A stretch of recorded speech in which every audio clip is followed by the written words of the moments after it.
Bienvenidos a la jornada de divulgación el día de hoy, hablando un poco sobre la carga alostática. Mi nombre es Diego Bonilla y estaré acompañándolos pues con algo de este tema, tal vez como de términos de conciencia pública en ciencias, de en qué paradigma estamos, en qué momento estamos en la ciencia y qué esfuerzos se están haciendo para entender un poco más sobre los procesos de adaptación y estrés, que al final es a lo que nos dedicamos, ya lo veremos, tal vez con un punto de vista un poco diferente. Eh, Voy a desconectar pues mi cámara para no tener de pronto problemas de conexión y estaré pues ahí igual pendiente aquí, gracias a los que se han registrado y nos están acompañando directamente en la sala de Zoom. Estaré pendiente pues a sus comentarios a lo largo de la charla. Bueno, como siempre digo, estamos aprendiendo, ¿no? Áncora en paro y no solo una muletilla, pero también una clara muestra de humildad de quien fuera un gran pensador, artista, ingeniero en su tiempo, pues tal vez muy avanzado para su época, pero que a la edad de 87 años ya decía que pues todavía estaba aprendiendo. Y creo que ese es el modus operandi pues de la evolución misma, en aprendizaje continuo a partir de los errores, en donde tomamos esos pasos que damos a veces mal y podemos mejorar las cosas. Entonces, cuando vemos este esquema y nos metemos a hablar un poquito más profundo sobre estas nuevas teorías de cómo entender el estrés fisiológico, cómo entender eh, los temas de adaptaciones al ejercicio, a la nutrición, al sueño, pues nos damos cuenta que no sabemos nada. ¿Sí? Nos damos cuenta que hasta ahora estamos arrancando a entender un poco más, con más estructura, con algo más de solidez. Y eso es lo que quiero traerles el día de hoy, sobre todo viendo ese poder y como siempre los que ya han estado de pronto en clases anteriores conmigo o en alguna otra sesión, siempre recalco que la ignorancia tiene un poder muy fuerte y tenemos que aprovecharlo. Aquí de todos los que están, pues yo soy el más ignorante de todos y pues espero cada vez hacerme menos ignorante. Y pues es algo en lo que tenemos que ir viéndolo como un punto de motivación. ¿Vale? A mí lo que más me mueve para hacer investigación, para aprender otros temas, para profundizar en matemáticas, es precisamente esto, el no saber. Entonces, pues los invito a que vayamos, si es la primera vez que escuchas sobre estos temas, agnotología, por ejemplo, el estudio de la ignorancia, pues, que entendamos un poco más la estructura que tiene a nivel social, a nivel en las ciencias, a nivel como personas nosotros mismos. Y eso es lo que nos va llevando a abrir puertas. Entonces, el día de hoy yo lo voy a centrar en un aspecto bastante relevante y es las adaptaciones, cómo se dan las adaptaciones. Unas adaptaciones que es básicamente por lo que estamos aquí. Cada uno de nosotros estamos vivos con una serie de condiciones fisiológicas muy particulares que han dependido de esas adaptaciones. Un claro ejemplo, y por irnos a algo muy sencillo y que todos recordaremos, es nuestra respuesta inmune a nivel de humoral, a nivel de anticuerpos. Nosotros luego de exponernos ante un determinado sustancia extraña para nuestro organismo, pues nuestro cuerpo genera una adaptación, se adapta a partir de un cambio. Y eso es lo que empezamos a hablar acá constantemente. Un término que se refiere como alostasis y es entender que cualquier tipo de estímulo en el cuerpo humano a nivel fisiológico, si ya te quieres meter a las células a nivel celular o si te quieres ir al mundo de las moléculas a nivel molecular, pues tiene un mismo patrón, se comporta igual, ¿sí? Por eso es que la alostasis como paradigma para poder entender el cómo funciona el cuerpo humano, la fisiología humana, pues ha tomado tanta relevancia. Se habla mucho de la alostasis como un control, un regulador muy importante. Pero tal vez esa palabra ya empieza a sonar como rara, ¿no? Y seguramente muchos es la primera vez que la escuchan. El concepto de alostasis no es nuevo, es un concepto que se viene desarrollando desde los años 60 hasta su publicación en el 83 por el doctor Peter Sterling y Sirac, quienes trabajaron sobre este concepto para referirse a la estabilidad a través del cambio. Eso es lo que, si queremos descomponer esta palabra, alos es cambio y pues estasis es estabilidad. Entonces estamos hablando de una estabilidad a través del cambio y eso es a lo que nos sometemos todos. El cambio como fenómeno o proceso inherente de todo lo que ocurre en este universo, pero en este caso ya fisiológico, como una forma de permanecer con unas funciones vitales ese sistema biológico, ese organismo. Entonces, claro, nosotros cambiamos, por ejemplo, ante un eventual, uy, perdón, ante un eventual estrés repetido. Eso es lo que hacemos, cambiamos, reseteamos una serie de condiciones. Eso es alostasis, ¿vale? Entonces la alostasis abarca pues muchos aspectos. Yo me puedo ir a hablar a lo patológico, a nivel de enfermedades, a nivel de diferentes aspectos que perturban la salud de un individuo. O puedo hablar ya de la mejora misma del bienestar, de la salud a través de la actividad física, la buena alimentación, el buen descanso, que son los pilares fundamentales como veremos en la conclusión de la charla de hoy. Entonces, este concepto es diferente del concepto homeostasis, porque en la homeostasis, como su nombre en la etimología nos lo dice, homo es igual, estasis es estabilidad, entonces es como una estabilidad a partir de seguir siendo igual, de seguir siendo lo mismo. ¿Y cómo vemos eso reflejado en un ejemplo cotidiano? Pues cuando vamos a entrenar al gimnasio, haz de cuenta que vas a ir a hacer tal vez un Wood de CrossFit, y entonces te quieres ir a hacer un Diane, o cualquiera de estos nombres de todos los tipos de Wood que hay. Cuando tú lo haces a una cierta intensidad, de pronto imitando tal vez algún CrossFitter famoso y tú dices, descargué la rutina y la voy a mirar y voy a ir a hacerla, si no estás adaptado y es la primera vez que lo haces, pues eso te va a generar un estrés, una inflamación considerable y de hecho vas a tener una acumulación de fatiga importante que probablemente te va a impedir en las sesiones o en los días subsecuentes que pues puedas llegar a tener otro tipo de actividad nuevamente de entrenamiento. Nuestro cuerpo responde porque es capaz de lidiar con esa perturbación del medio, a eso le llamamos estrés, para que lo tengan siempre presente. Entonces el estrés se define biológicamente como la perturbación de un sistema biológico, eso es estrés. Y hay muchos tipos de estrés, ¿no? Estrés mecánico, estrés metabólico, estrés de diferentes tipos. Ahí, por ejemplo, les mencioné dos de los principales mecanismos de la hipertrofia muscular. Pero bueno, estrés entendido como perturbar algo.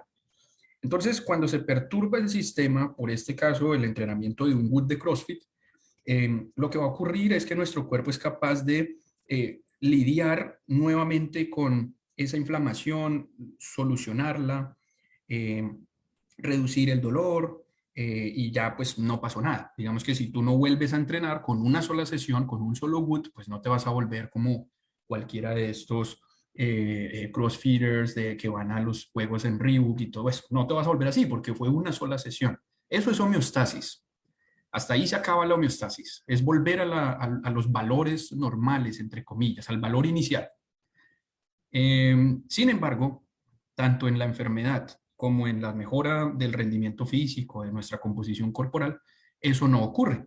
Nosotros no volvemos a hacer lo mismo que éramos antes. Nosotros, a partir ahora de un estrés que se vuelve repetido crónicamente, vamos a ir adquiriendo un punto de partida o un nuevo reset, un reseteo que ocurre de nuestras condiciones iniciales. Y esto aplica mucho con las enfermedades crónicas, por ejemplo. Tener esta vista o este punto de vista hace que tú puedas justificar el por qué una persona, cuando ya de pronto tiene hipertensión o hiperglicemia, es diabético, se habla de enfermedades crónicas porque ya es muy difícil que esa persona vuelva a bajar esos niveles a la normalidad. Ya está reseteada sus condiciones, porque claro, fue crónica la exposición a un estímulo que en este caso fue probablemente su sedentarismo, una dieta hiperenergética, ¿cierto? Con ese superávit calórico, excesiva en calorías, eh, y que al final detonan unos cambios, un reseteo de sus condiciones. Esa es la razón por la cual son enfermedades crónicas. Y son enfermedades que, repito, una persona diabética rara vez vuelve a la normalidad, a estos valores iniciales, a tener unos valores de glicemia normales. Ya cuando es diabético tipo 2 obviamente, ¿no? Diagnosticado y todo, porque hubo un reseteo de sus condiciones. ¿Ven? Entonces, esto, pues tú ya puedes analizar el diferentes fenómenos, el que tú quieras. Eh, por ejemplo, los golpes te hacen más fuerte. Pues claro, es esto, es lo mismo. Es un estrés repetido crónicamente que hace que tú cambies tu forma de percibir el dolor, el esfuerzo, no sé, tu forma de ver las recompensas en el mundo, lo que quieras a nivel psicológico.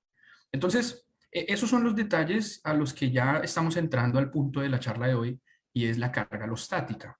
Cuando nosotros ya hablamos de que hubo un reset de las condiciones basales, ahora la pregunta sería, ¿qué hace o cuál es el costo que tiene que pagar el sistema por haber alcanzado esas nuevas adaptaciones? Eso es carga alostática. Carga alostática se define como el costo que tiene que pagar un sistema. Carga alostática, perdón, se las voy a dejar por acá, como siempre ustedes saben que les voy dejando mensajes por este lado. Entonces, carga alostática es el costo o precio, como tú le quieras decir, que paga un sistema biológico por adaptarse. Eso es. Y pues aquí es cuando ya nosotros hablamos de dosificar la carga y muchas cosas desde el punto de vista hasta nutricional, como entrenamiento, lo que tú quieras. Tú dosificas la carga de entrenamiento. Tú dosificas la carga glicémica, por poner un ejemplo de alguno de los macronutrientes. Tú miras también cuál es la dosis de sueño que tiene un individuo. Tú ves la dosis de un fármaco. Entonces, al final todo lo estamos hablando en términos de exposición a algo, ¿cierto? Entonces, ese costo que tiene que pagar el sistema, pues, como dice el nombre, costo, o sea, es algo que va a valer, es energéticamente, esto representa un gasto. Esto es algo que por eso hoy en día, no solamente desde el punto de vista del deporte y las ciencias del ejercicio, que es claramente, eh, eh, digamos que inferible, porque pues lo estamos viendo que somos sistemas biológicos, esto aplica para todo. Entonces, no solamente aplica en el ejercicio, sino también cuando ya nosotros nos enfermamos o nos lesionamos. En el ejercicio, pues claramente el ejercicio mismo es una fuente de estrés, perturba el medio y genera una serie de adaptaciones o estímulos, de efectos acá a lo largo del tiempo. Esto en un artículo que publicamos hace un tiempo fue lo que nos permitió identificar esas 4 R's que aceleran el proceso de recuperación post-ejercicio a nivel nutricional. Y era porque evaluábamos pues, qué aspectos eran fundamentales para que el costo que tiene que pagar el individuo para adaptarse sea menor. Eso es lo que queremos, que ya no nos cueste un determinado valor A, sino que para yo poder volver a estas condiciones, para poder invertir y alcanzar el nivel superior, llamémosle, por ejemplo, mejora en la salud o mejorar el rendimiento físico, que ya no me cueste A, tal vez que me cueste B, y donde B es inferior. Entonces, claro, voy a llegar al mismo punto, pero el precio que yo pago es inferior. Esto es un costo menor. Eso es lo que nosotros hacemos. Por eso estudiamos. Por eso buscamos estrategias para acelerar la recuperación. Por eso buscamos estrategias para controlar la carga de entrenamiento con muchas de las metodologías que existan, porque queremos reducir el costo de las adaptaciones para que igual alcancemos el nivel que buscamos, pero nos va a costar menos. Eso es carga alostática, ¿vale? Entonces, el problema es que muchas veces no controlamos y no dosificamos esa carga. De hecho, ahí hay un punto de partida pues, importante que a veces no se da, en donde nos genera una mala ruta de trabajo. Cuando tú no eres capaz de controlar la carga de ese estímulo, de ese estrés, de esa fuente de estrés, pues puedes desembocar fácilmente en algo que se llama sobrecarga alostática. O puede pasar que simplemente el estímulo no sea suficiente y pues no pase nada. No generas el estímulo necesario para que se dé la adaptación. Eso es menos común. Casi siempre el ser humano, por su misma naturaleza, no quiero decir suicida, pero sí como a lastimarse, sobre todo en el caso de los hombres, creo que ya hemos visto muchos memes por ahí porque los hombres viven menos que las mujeres y todo eso.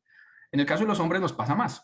Entonces los hombres, digamos acá en este ejemplo, este GIF que está transcurriendo ahí, veámoslo un poquito, pues ese sujeto, ¿por qué le pudo pasar esa lesión que está sufriendo ahí a nivel musculoesquelético? Probablemente la carga que está pues, intentando hacer el movimiento era muy superior a lo que él, ¿cierto?, normalmente puede tolerar o está acostumbrado.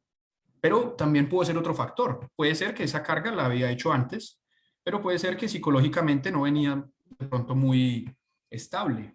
Tuvo problemas familiares, tuvo problemas en su trabajo, tuvo alguna condición. También metamos la variable sueño.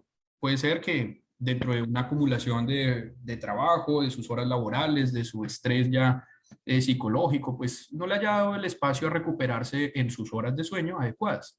O nutricionalmente, tal vez estaba en una condición energética no tan favorable, de pronto muy inclinado hacia eso que llamamos LEA, Low Energy Availability, o baja disponibilidad de energía, ¿no? Entonces, claro, vean toda la serie de factores que al final de cuentas pues puede condicionar el que el estímulo o esa dosis de carga sea la adecuada. Entonces, eso es sobrecarga alostática, pues cuando ya el tema es que nuestro cuerpo excede una serie de procesos que es capaz de tolerar. Y esto ya representa pues muchos escenarios. En el tema del entrenamiento, pues lo hemos visto claramente catalogado o visto como este concepto del overreaching o el overtraining. Al final de cuentas, este síndrome ya de sobreentrenamiento toma mucho tiempo. Pues esto es, hagan de cuenta que una aplicación. Este es el concepto elemental. Esto es la base de todas las ciencias y todos los sistemas biológicos funcionan así. Funcionan, por lo menos hasta lo que sabemos al día de hoy, bajo el paradigma de la alostasis, bajo ese modelo. Y de hecho, si tú quieres profundizar más en este tema, les sugiero a los que quieran que sean un poco más avanzados en sus conocimientos, que lean un poco más sobre el Free Energy Principle, la FEP de la propuesta de Carl Friston, que es el principio de energía libre. Todo funciona, o todo sistema ya a nivel ya biológico, pues va a tender o va a favorecer aquellos procesos que generen una reducción en esa energía libre. Y bueno, ya ustedes pueden profundizar por allá un poquito más para que entiendan de dónde viene todo este cuento. Pero el caso es que esta es la base, esto es lo fundamental. Ya tú como le quieras nombrar, si tú eres fisioterapeuta, esto le llamas, no sé, hablas de lesiones, hablas de readaptación física, de rehabilitación, ¿sí? Si tú eres también ya en la parte nutricional, encontrarás que a esto le dices, ah, no, la triada de la mujer atleta, o hablas, si sabes un poquito más, si estás más actualizado, no te quedas solo en la triada, sino que hablas de la baja disponibilidad de energía, ¿sí? Porque te estás refiriendo a una de esas manifestaciones de la sobrecarga alostática, ¿sí? En donde no estamos dando alguno de los tres pilares fundamentales, sueño, nutrición o actividad física suficiente, y pues el sistema simplemente pues, se rompe, decae, se daña, se afecta. Entonces, esto pues es bastante, vamos a decir, como tranquilizante, ¿sí? Como que esto tranquiliza a muchas áreas. ¿Por qué lo utilizo así ese término? Porque es una forma ya de ver desde un compendio más grande cómo todas las ciencias tienen un mismo patrón. ¿Sí? Todos los fenómenos, y por lo menos con estas normas y estas leyes que tenemos a nivel termodinámico en este universo, pues van a atender a eso, a no violar la segunda ley de la termodinámica, que es precisamente la de esto que estamos hablando de entropía, de energía libre. Bueno, tal vez ahí me fui un poquito más avanzado, pero los que pues ya vayan por esas áreas pueden ir a leer un poquito más y lo entenderán. Pero tranquiliza en términos ya generales, para aterrizarlo para los demás, en que es una forma muy eh, reproducible, repetitiva de analizar las cosas. Todo se va a comportar con ese mismo fenómeno. Nuestra mente, por ejemplo, también el cerebro depresivo, por poner otro contexto, el cerebro depresivo también es una manifestación de una serie de cambios a nivel molecular, sobre todo desde el punto de vista energético, en donde la producción de energía de ciertas células hace que se generen errores o fallas en la predicción de nuestros pensamientos. Y entonces lo que nosotros pensamos que va a pasar no pasa, y nuestro cuerpo como que ese error, eso es una carga, eso le genera estrés, nuestras neuronas chocan, se genera una serie de patrones por ejemplo, rumiante, ese cerebro rumiante en donde ese pensamiento está volviendo constantemente. Eso pasa mucho cuando el nivel de energía, de esa producción de energía, de ATP, de creatina, de glucosa y todo en el cerebro están bajos. Entonces, fíjense nuevamente cómo el mismo fenómeno que hablábamos acá, alostático y sobre todo de la carga alostática, es lo que nos permite explicar cosas. Pero tranquiliza también en términos de que lo podemos llegar a medir. Y ahí es donde estamos. Eso es lo que estamos intentando buscar. ¿Cómo medirla? Entonces voy a avanzar un poquito más. Ya hemos visto que, perdón, acá iba a avanzar, pero con esto. Ya hemos visto que esto es lo que ocurre cuando nosotros tenemos una buena respuesta al estrés. Y de hecho, para tener una buena respuesta al estrés, yo le sumo acá, para no limitar solo el concepto de adaptógeno, etimológicamente, de hecho, no tiene nada que ver con una planta, pero los adaptógenos hoy en día se reducen a nivel nutricional a decir, es que es cualquier tipo de extracto herbal que nos ayuda a reducir los niveles de estrés. Así se definen como en la generalidad. ¿Sí? Tal vez yo hago la invitación.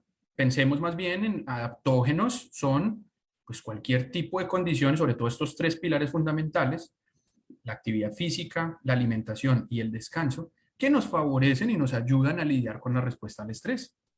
Claramente aquí lo vemos. Podríamos imaginarnos que en esta curva ya tan oscilante que se genera, pues es que probablemente la persona no estaba descansando bien, no comió bien o no tuvo un buen nivel de actividad física. ¿Lo notan? Entonces, esa trinidad que se ha generado, pues en un capítulo que viene por ahí en un libro de Integrated Science, en el marco del ODS 3, del Objetivo de Desarrollo Sostenible 3 de Bienestar y Salud, la hemos definido la trinidad saludable.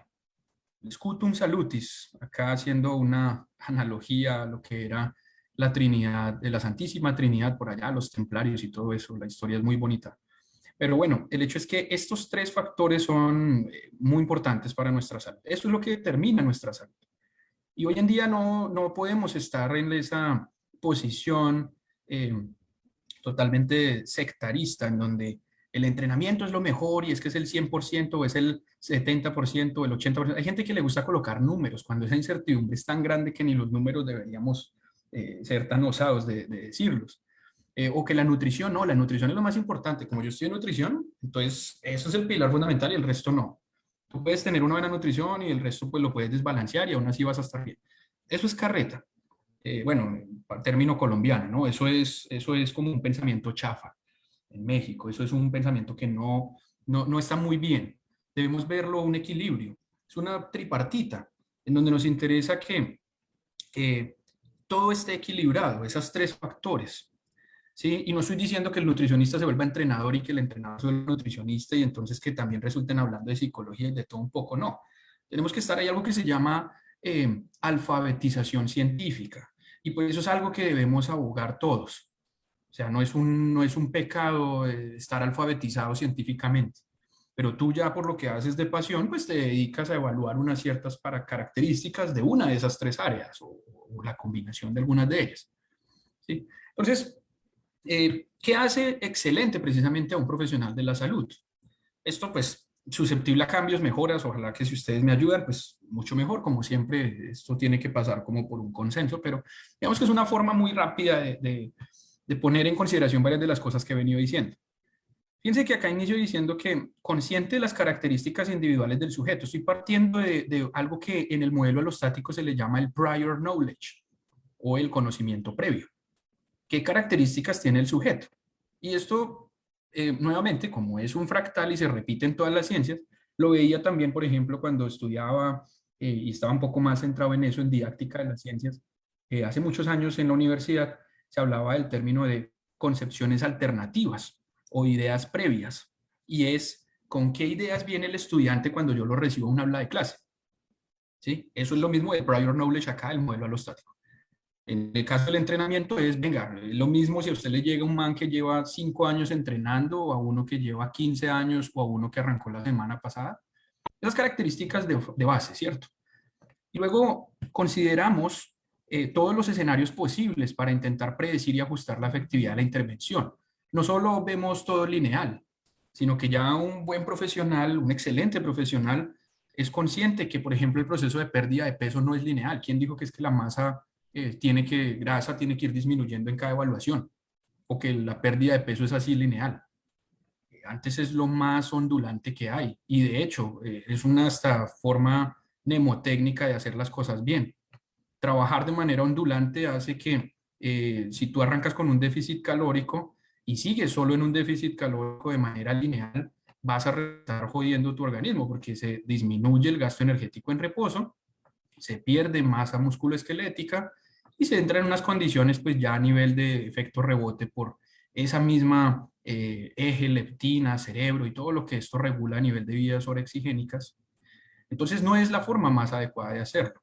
Pero en cambio, si vos arrancas con un déficit calórico y luego haces un pequeño refeed o un aumento en las calorías para impedir que se genere ese desbalance o esas adaptaciones negativas en el eje de leptina, pues esto ya nos está dando una ventaja. Vean que se vuelve una onda. Y cada vez nosotros vamos a ir buscando esto. Entonces, consciente de eso, de intentar predecir y ajustar todos los fenómenos, un buen profesional sabe que casi todo funciona de manera ondulante, ¿sí? Y vamos a qué hacer, a intentar predecir, pero a través de la evaluación. No es que yo me empiezo acá a pensar y a decir, ay, venga, esto probablemente vaya a pasar esto y lo otro. No, eso no es objetivo. Yo necesito tomar datos, yo necesito evaluar constantemente.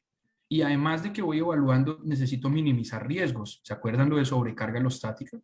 Entonces yo impido a través de la evaluación constante, que ya les dejo una diapositiva con algo más de ese tema, voy a impedir que se genere un riesgo para la salud. Y finalmente, como considero todo de manera integral, pues maximizo la adherencia, porque a mí me interesa que la persona que esté en un programa, pues lo cumpla todo y pues que tenga efectividad de ese programa, ¿no? Recuerden, estas palabras no son fortuitas y no pues por queriendo decir que, ah, no, la superdefinición y lo perfecto. No, yo cometo errores y también la embarro y todo eso, pero esta palabra efectividad, recuerden que una cosa es cuando yo me refiero solamente al costo o en términos de recursos y otra en términos de cumplir la meta. Entonces, la efectividad me está hablando de las dos al tiempo, con manejo de recursos y cumplo la meta. Eso es lo que quiero hacer. Entonces, no voy a malgastar, no voy a hacer como un esfuerzo que sea en vano, ¿sí? O solo por gastar. De hecho, no es la forma, vuelvo y repito, segunda ley de la termodinámica de nuestro universo. A nuestro universo no le gusta gastar energía innecesariamente. Tiende solo a lo más bajo. Bueno, el caso es que, y ustedes dirán, pero venga, ¿y cómo así? Entonces la carga alostática al fin qué era, y eso se mide, y eso se valora, ¿cómo es esa vuelta? Bueno, pues veámoslo. La carga alostática ya definimos que es el costo que tiene que pagar un sistema para adaptarse. Como es un costo, pues nos va a afectar, ¿cierto? Nos va a ir como de cierta manera pudiendo llevar, si yo no lo controlo, a una sobrecarga alostática que ya es un evento, vamos a decir, negativo para la salud. Entonces, la carga alostática se evalúa en la actualidad a través de la combinación de diferentes parámetros de salud. Dentro de ellos se pueden encontrar diferentes, si se quiere llamar, dominios, ¿sí? Por ejemplo, hay un dominio a nivel cardiovascular, otro a nivel metabólico y otro a nivel inflamatorio. Claro, están muy interrelacionados, pero bueno, es la forma fisiológicamente en donde se pueden describir algunas variables. Entonces, por ejemplo, a nivel cardiovascular, si tú llegas a tener unos valores de presión sistólica superiores a 140, diastólica superiores a 90, o una frecuencia cardíaca en reposo superiores a 90, pues esto representa un puntito, uno, esto es un punto, y se van sumando. Entonces, claro, entre más, miren que son condiciones negativas para la salud. HDL por debajo de 40, colesterol por arriba de 240 miligramos por decilitro. ¿Sí? Por acá yo cambié uno, en vez de colocar el índice cintura-cadera, que tiene menos asociación con riesgo cardiovascular, coloqué el índice cintura-estatura, que si está por encima de 0.5, es un indicador de riesgo cardiovascular. Muchos metaanálisis, eso ya es un índice pues, que debería utilizarse más. Me imagino que para muchos de ustedes es la primera vez que lo escuchan. Y hace falta un esfuerzo grande a nivel médico, a nivel clínico, que se empiece a explicar más, que se use en la parte de la práctica diaria. Pero todavía hay gente que sigue explicando por allá, es que índice de masa corporal que para riesgo, índice cintura-cadera, esa vaina ya, por eso es que existe ese desfase en la ciencia, en la clínica, porque pues la investigación de frontera está en otro lado y todo el mundo todavía está como 10 años, 20 años atrás hablando de otras cosas. Entonces, todos estos indicadores que ustedes están viendo acá son, vamos a decir, entre comillas, dañinos, ¿sí? Representan un fenotipo como de algo que está generando un problema de salud. Entonces, lo que se hace con la carga alostática es sumarlos. Entonces, si tú llegas a tener acá un puntaje total que puede ser entre 0 y 10, 0, 9, eso varía dependiendo de las variables que tú coloques, se hace una ponderación de la carga alostática. Esa es la manera en cómo se ha venido trabajando. Pero como a mí no me gusta quedarme solo con esto, como si lo dijera yo, pues vengan, citemos por aquí a BIS y colaboradores, quienes hicieron precisamente una revisión sistemática de qué variables se utilizan para monitorear la carga alostática y pues en qué dominios. Claramente ustedes ya notan que esto depende de cuál es el fenotipo o el contexto en el que usted está trabajando. Si yo estoy trabajando con una población deportista, por ejemplo, pues a mí me interesarían algunas variables acá pues, interesantes, como el cortisol. De pronto por aquí, si vemos rápido, está la variabilidad de la frecuencia cardíaca, vean, aquí está, ¿sí? Heart rate variability. Esto es del tema deportivo y yo puedo seleccionar, tú seleccionas 10. Es tan amplio todavía porque esto es un campo de investigación muy actual. Fíjense la publicación de este artículo, diciembre de 2022. Y la conclusión es, vea, lo que está en rojo es el número de artículos aquí abajo que han utilizado ese biomarcador como un punto para darle esa ponderación de la carga alostática. Pero hay muchos otros que se van proponiendo. Ustedes pueden sacar otros. Ustedes pueden decir, venga, es que la relación cortisol-testosterona. Sí, si trabajamos en deporte. El que trabaja por allá en la parte ya molecular encontró una nueva adiposina que está muy asociada de pronto con daño, no sé, con cardiovascular o alguna vaina, entonces, claro, se puede sumar al combo. Ahora, falta demostrar, pues, que cuál de todas esas es la más sensible, ¿sí? O cuál es la más válida, la más fácil de medir en mi contexto. Pero entonces, esto abre un panorama muy grande en donde yo puedo seleccionar algunas, como estas que están acá son las clásicas y son muy fáciles porque pues las podemos hacer seguimiento dentro de un panel de laboratorio médico normal, convencional. O sea, te van a hacer esto. Te sacan hemoglobina glicosilada, te sacan colesterol, te sacan albúmina sérica. O sea, esto es fácil de medir entre comillas, ¿sí? Pero tú puedes enriquecer esto con otras variables. Así como dice yo, cambié acá esta, pues bueno, quise colocar esa otra, pero tú puedes colocar otras, ¿sí? Ahora, ¿qué sentido tiene la que estás colocando? Eso ya depende de la interpretación médica, el diagnóstico, y cada una de las personas pues, que trabajan en esta área deben estar muy actualizadas y pues seleccionan correctamente. Si no, pues vea, fácil, coja el artículo, vea cuáles están en rojo y utilice esas y fin.